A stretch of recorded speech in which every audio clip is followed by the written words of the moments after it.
Tere, armas teeline! On jälle uue mõtiskluse aeg ja tänane teema on vaimuannid. Loen alguses teksti 1. Korintuse 14. peatükist ja pühakiri ütleb niiviisi. Taotlege armastust ja olge innukad nõudma vaimuande, eriti prohvetlikult kõnelemist. Nagu inimkeha, nii on ka kogudus üks tervik, aga sellel on palju liikmeid ning igaühel neist on oma osa, erinevad ülesanded ja erinevad vaimuannid. Armastust viljeledes edendavad need vaimuannid ühtsust, just sellist, millest pühakiri räägib isa, poja ja püha vaimu vahel. Sel nädalal heidame pilgu korintlastele saadetud esimese kirja 12–14 peatükile ja siin leiduvatele õpetustele vaimuandidest. Neist 3 peatükki on osa suuremast tunnistusest, kus Paulus kirjeldab, millist käitumist kristlastelt oodatakse. Paulus muretses peamiselt kokkutulekute korratuks muutumise pärast. Tema vastus sellele probleemile on järgnev. Kogudus on ihu ja selle osadel on erinevad ülesanded, mis aitavad kaasa Kristuse ihu ülesehitamisele.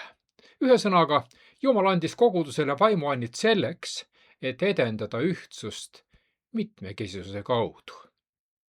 Kindlasti on Paulusele veel meeles need probleemid, kildkonnad koguduses, mida ta käsitles korintlastele saadetud esimese kirja 1.4 peatükis. Juba siis kinnitas pühakiri, et üksmeel kogudusliikmete vahel taastub sedamaid, kui neil on ühtsus Kristusega. Aga nüüd arendab ta seda mõtet arusaama kaudu vaimuannete tähtsusest. Paulus tunnistab, et ainus võimalus vältida lõhesid koguduses on valida ühtsus Kristuses ja ühtsus pühas vaimus. Niisiis, jutt on mitmetest vaimuandidest. Niisiis 1. Korintuse 12 kinnitab pühakiri, et püha vaimu esimene and on julgelt tunnistada, et Jeesus on issand. Öeldu Uue Testamendi ajal, et Jeesus on issand, tähendas öelda tegelikult seda, et keiser seda ei ole. Seda peeti keisriliku võimu vastu mässamiseks, mis ilmselt tähendas surmanuhtlust. Jeesus ja Paulus rõhutasid, et uskuda Jumalasse ka tagakiusamise ja surmaähvarduse korral on vaimuand.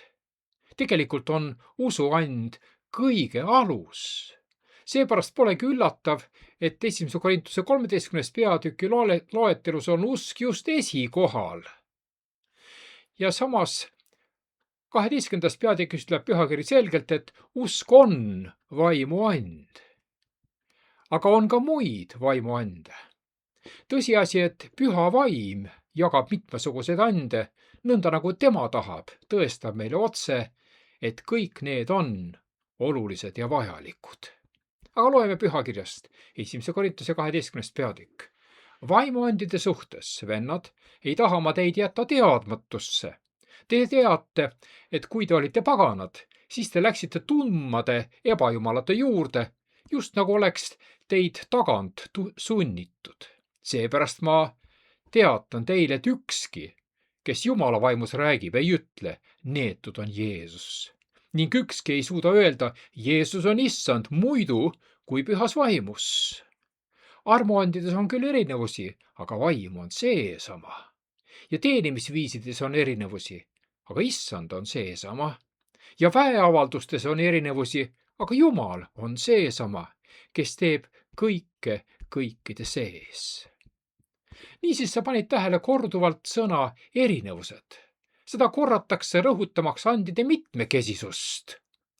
Seda, mida Paulus nimetab vaimuandideks, arendab ta edasi salmides 4–6 3 erineva sõnaga: armuannid, teenimisviisid ja väeavaldused. Ehkki need sõnad tähistavad eri nähtusi, on selle kirjakoha parallelismi tõttu oluline neid mitte liiga teravalt üksteisest eristada. Märgatagu sedagi, et vaimuannid on mõeldud edendama, see on eesmärk, Jumala kolmainsuslikul olemusel põhinevat ühtsust. Vaim küll annab usklikele annid, aga Jumal annab neile jõu teenida usklike kogukonnas Kristust. Igale usklikule antakse annid isiklikult, aga nad kõik toovad kasu usklike kogukonnale kui tervikule. Niisiis rõhutab Paulus taas koguduse ühtsust. Kuid ühtsus, millest pühakiri tunnistab, avaldub mitmekesisuse kaudu. Ja sina võid küll praegu öelda, et no mis jutt see nüüd on siis? Ühtsus ja mitmekesisus. Esmapilgul on ju see selge, et need on ju niivõrd vastuolulised asjad. Need võivad tunduda ebakõlalised või isegi vastandlikud. Aga tegelikult mitmekesisus ei ole ühtsuse vastand. Koguduses tugevdab Jumalalt päritud mitmekesisus ühtsust. Ühtsus ei ole tegelikult samaväärsus. See on käitumine Kristuse jälgedes. Käimine Kristuse jälgedes. Vaadelgem Jeesuse jüngrite mitmekesisust. Jeesus kutsus inimesi väga erineva taustaga. Mõningad neist olid kalurid, näiteks Peetrus, Andreas, Jaakobus ja Johannes. Nendel kaluritel olid omad oskused. Nad olid kannatlikud, vastupidavad, meeskonnatöö mehed. Nad teadsid, mis on riski juhtimine. Kuid nende temperament oli julge, vastupidav, tegutsemisvõimeline. Kuid seal oli ka maksukoguja, Matteus. Temal olid omamoodi oskused. Temal oli oskus arve pidamiseks. Finantstäpsus oli tema jaoks oluline. Tema osutas tähelepanu detailidele, ta märkas neid. Tema temperament oli hoopis teistsugune kaluritest. See oli analüütiline, struktureeritud ja sotsiaalselt keerukas. Siis oli seal ka Jeesuse lähikonnas keegi Seloot, Siimona nimeline. Kes olid seloodid? Seloodid olid teise templi perioodil tegutsenud juudi poliitilise liikumise liikmed, kes püüdsid õhutada Juudamaa rahvast Rooma impeeriumi vastu mässama ja seda relvade abil Iisraeli väelt välja ajama. Kuid neil olid omad oskused. Nad olid kirglikud. Neil oli poliitiline teadlikkus, neil oli julgus ja nende temperament oli intensiivne, sihikindel ja konfrontatsiooni aldis. Aga seal oli ka laekur, Juudas Iskariot. Ka temal olid omad oskused. Ta oli osav rahaasjadega toimetada, ta oskas ressursse hallata. Aga tema temperament oli kalkuleeriv ja pragmaatiline. Ja siis olid seal ka kaupmehed, Filippus, Bartolomeus, Toomas, Jaakobus, Alfeuse poeg Tadeus. Nendel olid omad oskused. Neil oli praktiline mõtlemine, neil oli kohanemisvõime. Nende temperament oli, öeldakse, maandatud, tähelepanelik, õppimisvõimeline. Jeesus ühendas erinevad inimesed ühes missioonis. Nende mitmekesisus tugevdas nende tõhusust. Piibel õpetab meile, et mitmekesisus on pärit ühest allikast. 1. Korintuse 12.4.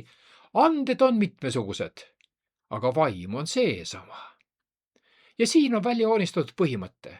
Mitmekesisus on tegelikultki olemas, aga ühtsus tuleneb samast vaimust. Niisiis, annid on erinevad, aga vaim on sama. Niisiis erinevad annid hõlmavad järgmist. Nad hõlmavad tarkust, teadmisi, usku, tervendamist, imesid, prohvetlikku kuulutamist. Neil on eristamisvõime, keeltega rääkimine ja ka tõlgendamine. Kuid rõhk ei ole siin andidel, vaid sellel, et on üks ja seesama vaim. Niisiis erinevad funktsioonid, aga üks jumalik allikas. Siin on üks analoogia, millest Piibel räägib. See on üks ihu ja palju liikmeid. 1. Korintuse 12.12 ütleb, keha on üks, aga palju liikmeid. Põhimõte on siin ju järgmine. Ühtsus säilib vaatamata funktsioonide mitmekesisusele. Niisiis, mitmekesisus tugevdab efektiivsust. Mitmekesisus töös ei ole lihtsalt aktsepteeritav, see on otse oluline.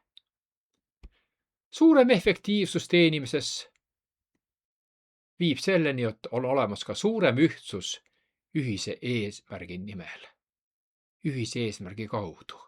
Just nii, kui toimub see inimese ihus. Me oleme ju loodud mitmekesisteks. Me oleme erinevad, aga mitte jagunenud.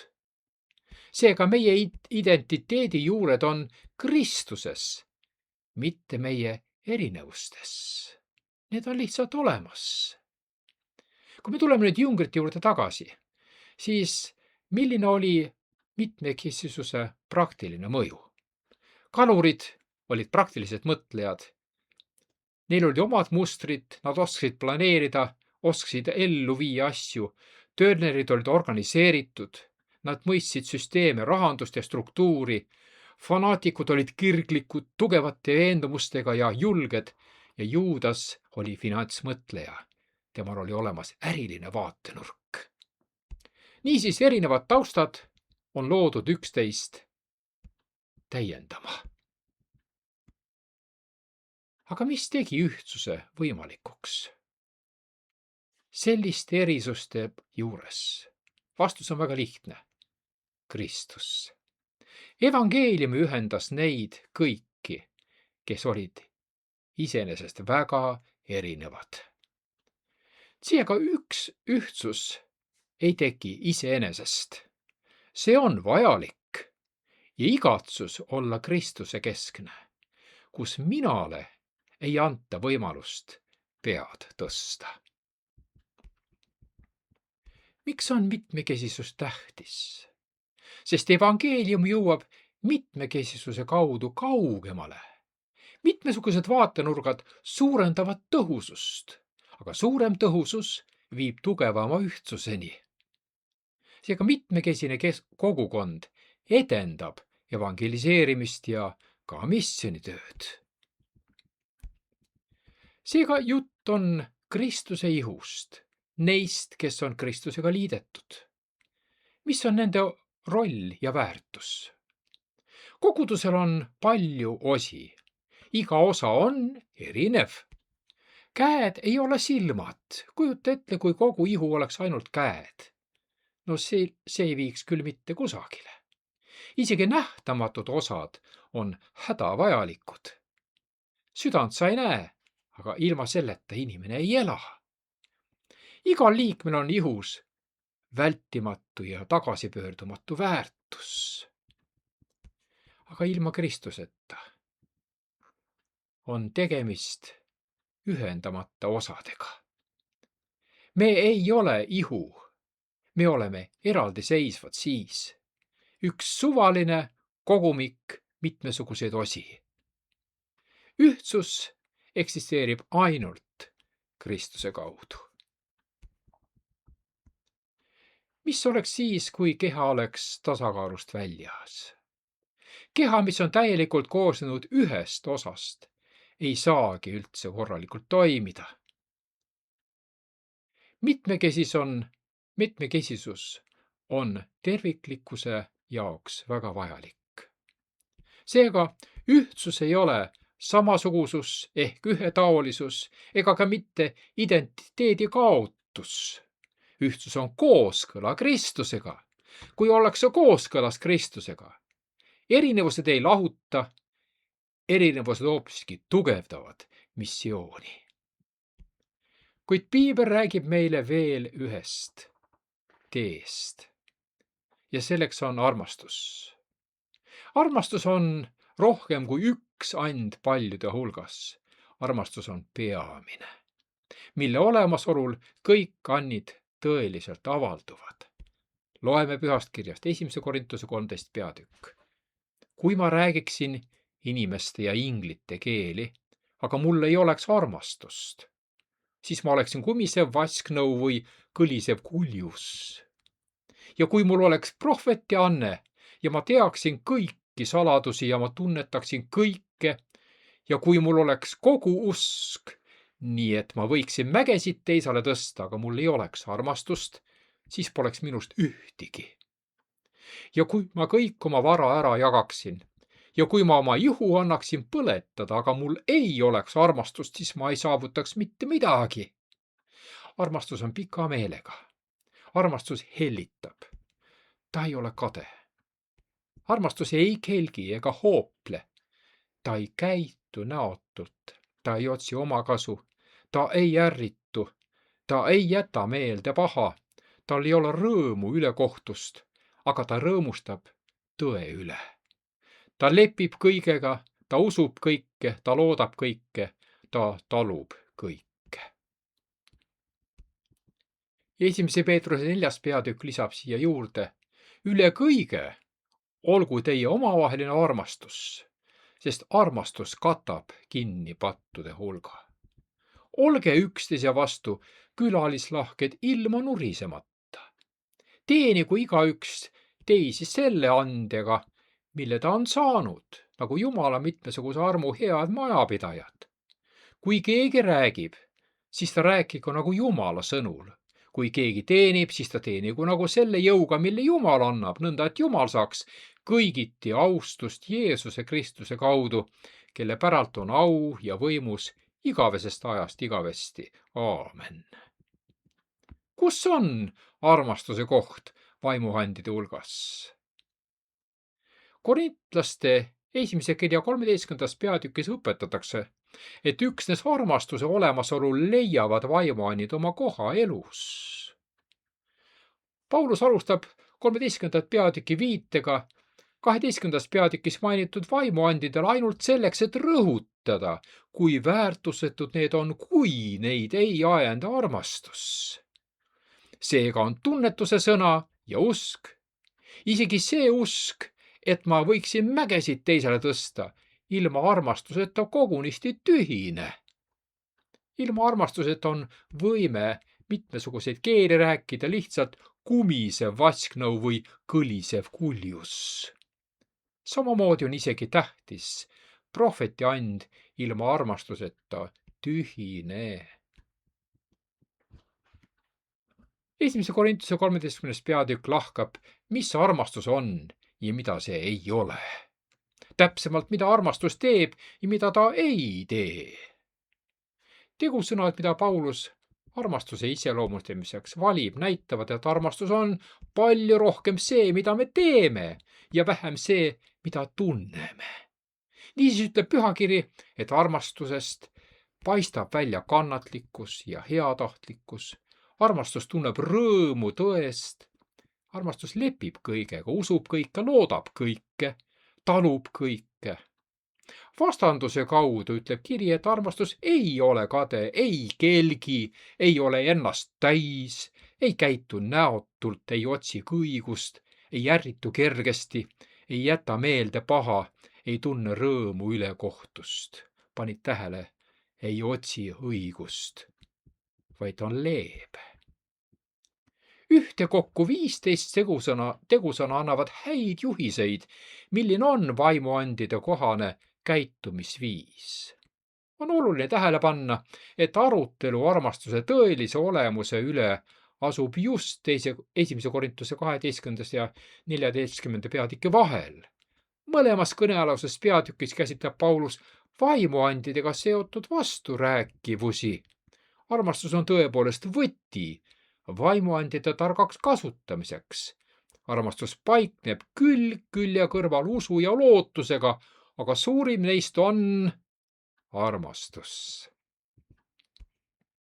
Aga mida ütleb pühakiri keelteanni kohta? Kooskõlas piibli teistes kirjakohtades avalduvate andidega on Pauluse esimeses kirjas korintlastele mainitud keelteand kõige tõenäolisemalt püha vaimu and, võime rääkida võõrkeeli. Paulus nimetab keelteandi 12. peatükis olevas vaimuandide loetelus. Lisaks viitab sellele korduvalt ka 14. peatükis. Niisiis peatükis 12, 13 ja 14 esineb kreekakeelne sõna glossa ehk keel lausa rohkem kui 20 korda, kusjuures 14. peatükis iseenesest 15 korda. 1. Korintuse 12 ütleb: nii antakse ühele vaimu kaudu tarkuse sõna, teisele aga tunnetuse sõna sellest sama vaimu poolt. Ühele usku samas vaimus, teisele aga tervendamise armuande ikka samas vaimus. Ühele väge imetegudeks, teisele prohvetlikku kuulutamist, kolmandale võimet eristada vaime, ühele mitmesuguseid võõraid keeli, teisele aga keelte tõlgendamist. Selle anni väär ja koguni kuritarvitamine Korintuse koguduses põhjustas avalikul jumalateenistusel korratust ja segadust. Peaks ütlema vahepeal sellise tõsiasja. Keeltel on väärtus ainult siis, kui neist aru saadakse. 1. Korintuse 14 ütleb pühakiri: ma tahaksin, et teie kõik räägiksite keeli, aga veel enam, et te kõneleksite prohvetlikult, sest see, kes kõneleb prohvetlikult, on suurem keelte rääkijast. Olgu siis, et ta ise neid ka tõlgendab, et see ehitaks kogudust. Nõnda ka teie, kui te keelt kasutades ei anna selge tähendusega sõnu, kuidas siis võib mõista, mida räägitakse? Te räägite siis ju tuulde. Sa panid tähele, sellest loetud tekstis koorus välja järgnev tõsiasi. Keeled on tõeline ja arusaadav suhtluse vahend. Kui aga keegi aru ei saa, pole ju sellest kellelegi ega ka mitte kogudusele mingit kasu. Kuule, Jumalalt ei pärine annid, mis tekitavad segadust. Jumala eesmärk on ülesehitamine, mitte saladus. Piibel ütleb, et vaja on tõlgendamist. Tõesta, et on tegemist päris keelega. Piibel ütleb seepärast, kes räägib keeli, palvetagu, et ta võiks neid tõlgendada. Kui keegi räägib keeli, siis üks tõlgendagu. Neist loetud tekstidest koorub välja tõsiasi. Sa ei tõlgi arusaamatut juttu. Sa tõlgendad keelt. See näitab, et keeled on tõlgitav suhtlusvahend, nagu hispaania, prantsuse või mõne muu teadaoleva keele rääkimine, mida pole varem õpitud. Kui tõlgendamist ei ole, siis pühakiri ütleb väga selgelt: ole vait. Aga kui tõlgendajat ei ole, siis ta vaikigu koguduses ja rääkigu iseendale ja Jumalale. Piibel kinnitab, et kõigil ei olegi seda andi ja see ei olegi üldine palvekeel, otse kui ainult nii saaks palvetada. Sest Piibel ütleb, et ühele antakse mitmesuguseid võõraid keeli ja küsitakse, ega kõik siis räägi keeli. Ja loomulikult kaudne vastus on muidugi mitte. Mida see kõik tähendab? Keeled on üks and paljude seas. Keeled ei ole antud igale usklikule. Keeled ei ole tunnuseks, et üleüldse on tegemist vaimuliku inimesega. Seetõttu keeled ei saa olla universaalseks palvekeeleks, et see peab nii olema. Ja keeled ei saa olla ka kohustuslikuks vaimseks kogemuseks. Püha vaim ei kasuta inimkonna poolt tekitatud tundmatut heli. Püha vaim teostab eeskostet, sõltumata meie keelest. Rooma 8. peatükk ütleb: vaim ise palub meie eest sõnatute ägamistega. Mida siit me saame mõista? Kui me ei suuda ennast väljendada, siis teadkem, vaim ei anna meile võõrkeeli rääkida. Ta kostab meie eest otse Jumala ees. Piibel ütleb sõnatute ägamistega ja see tähendab, seda ei räägita üldse inimkeeles. Vaim teostab seda meie eest. Seega piibli käsitletavad keeled, mida räägitakse ja millest saadakse aru, need on keeled, millest piibel räägib. Vaimu eestkoste, See on täielikult sõltumatu inimeste keelest. Seega me saame öelda, et keeltest on vajalik aru saada, et need oleksid ülesehitavad. Teiseks, tõlgendus tõestab, et see on tõeline keel. Kolmandaks, mitte kõik ei räägi keeltega.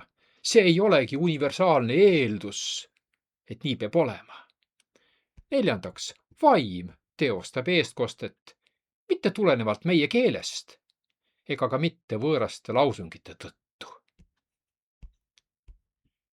Kuid avatekstis, mida ma täna lugesin, oli juttu prohvetlikult kõnelemisest. Ja selle kohta oli otse öeldud, et seda taotlege. See on väga lai teema, aga püüame seda lahata. Mis on siis prohvetlikult kõnelemise and? Milline on selle päritolu ja eesmärk? Milline on selle tähtsus ja milline on selle koht koguduses? Kuidas on prohvetlikult kõnelemise and ilmutatud läbi sajandite ja kuidas see avaldub tänapäeval? Mis on prohveti kriteerium? Sest 1. Korintuse 12 ütles, ühele antakse väge imetegudeks, teisele prohvetlikku kuulutamist, kolmandale võimet eristada vaime, ühele mitmesuguseid võõraid keeli, teisele aga keelti tõlgendamist. Sa märkad, et prohveti kuulutamise and on vaimuannete nimekirja keskmes. Prohveti kuulutamise and on vaimuand, sest piibel ütles, et igaühele antakse vaimuavaldus ühiseks kasuks. Ja siit võib välja kirjutada esimese õppetundi. Prohvetliku anni annab vaim kõigi ülesehitamiseks. Seega prohvetlik and ei ole midagi, mida õpitakse kusagil koolis või kodus või mis oleks ise kujundatud ja ise loodud. See on and pühalt vaimult. Prohvetlik and ei ole mõeldud selle anni omanikule, see on mõeldud kõigi inimeste ülesehitamiseks. Ja mis on selle anni eesmärk? 1. Korintuse 14 vastab, taotlege armastust ja olge innukad nõudma vaimuande, eriti prohvetlikult kõnelemist. Teine õppetund. Prohvetliku kuulutamise annil on 2 rakendust. Selle kaudu antakse Jumala nimel sõnum tänapäevaks ja selle vahendusel ka antakse edasi ennustus tulevikust. Piibel ütleb, aga kes prohvetlikult kõneleb, see kõneleb inimestele nende ehitamiseks ja julgustamiseks ja lohutamiseks. Kes keeli räägib, ehitab iseennast. Prohvetlikult kõneleja ehitab aga kogudust. Niisiis loetud tekst andis meile 4 vaatenurka. Ehitamine, julgustus, lohutus ja edastaja. Millised on pühakirja Vanatestamendi näited? Näiteks Eelia. Eelia ei olnud Ahabile mitte ilmaennustaja. Tema oli sõnumi edastaja, mis varsti hakkab toimuma. Elisa oli ettekuulutaja, edastas teistele otsuseid ja juhiseid ja edastas meeleparanduse üleskutse. Uue testamendi näited. Apostlitegude 15. peatükis saame lugeda. Juudas ja Siilas, kes ka ise olid prohvetid, julgustasid vendi mitmete sõnadega ja kinnitasid neid. Neid 2 meest on nimetatud otse prohvetiteks, sest nad olid ennustajad. Nad kinnitasid usklikke. Riste Johannes oli samuti ennustaja, sest ta ütles, et ma ei ole väärt Jeesuse sandaalide paelu lahti päästma. Temagi oli ettekuulutaja, ta ütles, tulge meeleparandusele ja pöörduge. Niisiis ennustajad on prohvetid, kes ennustavad tulevikku. Kust see pärit on? Prohvet Aamos ütleb 3. peatükis. Tõesti, issand Jumal ei tee midagi ilmutamata oma nõu oma sulastele prohvetitele. Seega enne kui Jumal midagi teeb, ette võtab, ta annab oma sõnumite edastajale, prohvetile selle teada, et see võiks olla edastatud inimestele.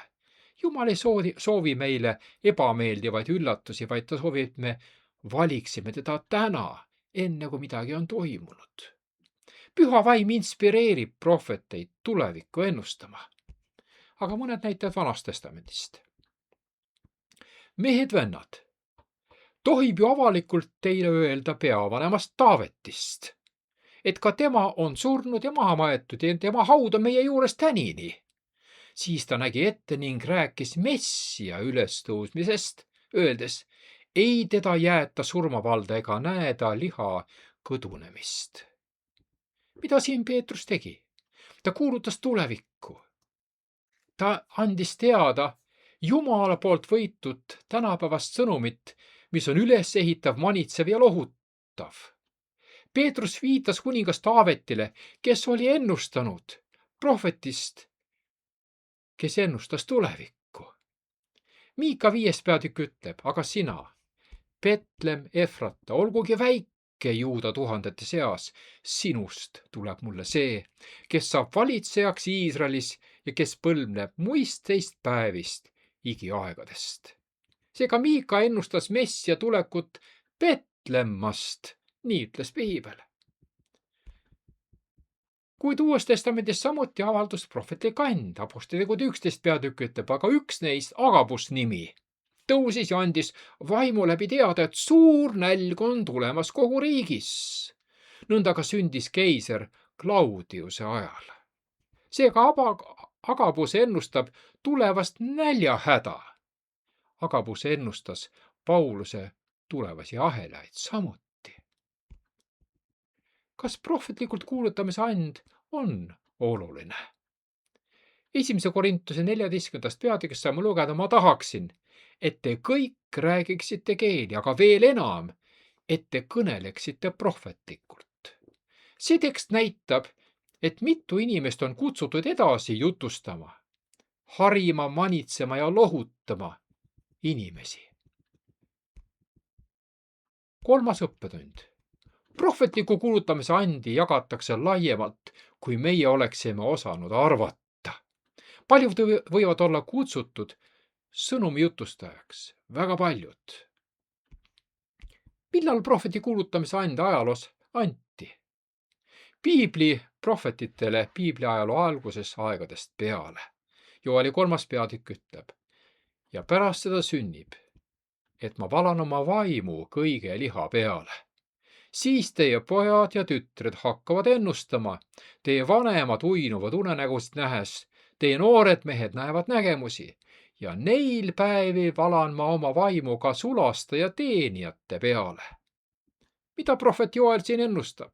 Ta ennustab püha vaimu väljavalamist koos paljude prohvetitega, nii meeste kui naistega. See algselt täitus nelipühil, kuid sellel on ka täitumine lõpuaegadel. Ja ma arvan, et ma oleksin väga ülekohtune, kui ma ei annaks sulle veel tõelise prohveti tunnused. Piibel esitab vähemalt 4 tunnust, mida rakendada.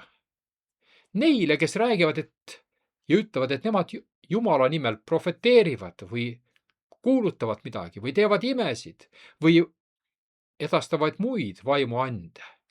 Thessalonika kirjas öeldakse 5. peatükis, ärge pange halvaks prohvetlikku kõnelemist. Katsuge kõike läbi, hoidke sellest kinni, mis on hea. Esimene tunnus. Kui prohvet millestki räägib, siis see ka täitub. Jeremia 28 öeldakse, tõelise prohveti tunnuseks on see, et see, mida ta on ennustanud, see täitub. Juhul, kui ei ole tegemist tingimusliku ennustusega. Teiseks, prohveti sõnum on alati kooskõlas Jumala sõnaga ehk meie keelis piibliga. Jesaja 8. peatükk ütleb, õpetuse ja tunnistuse juurde, kui nõnda ei kõnelda, siis ei ole koitu. Seega, katsuge kõike, mida prohvet ütleb, Jumala sõnaga läbi, kas see vastab sellele, mida sõna ütleb. Sest tõelise prohveti sõnum viib ja juhib inimesi kuulekusele Jumala sõnaga. 3. Prohvetlik kuulutus on alati Jumalast tulnud prohvetlik kuulutus on alati Jeesus keskne.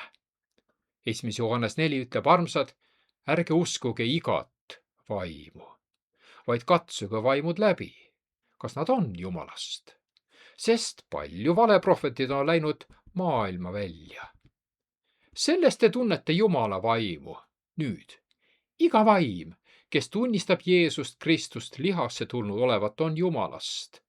Aga iga vaim, kes ei tunnista Jeesust Kristust lihasse tulnud olevat, ei ole Jumalast. Ja 4. tunnus, prohveti elu ja tema teenimise viljad. Mattuse 7. peatükk. Seepärast te tunnete nad ära nende viljade järgi. Millest on jutt, kui räägitakse viljadest? Jutt on tema elust ja tema töö tulemustest. Andku Jumal sulle tarkust, et kui sina loed pühakirja, sa oleksid tehtud nägijaks, et sa näeksid ja mõistaksid ja tahaksid Jumalale kuuletada. Kaunist päeva, peatse kohtumiseni!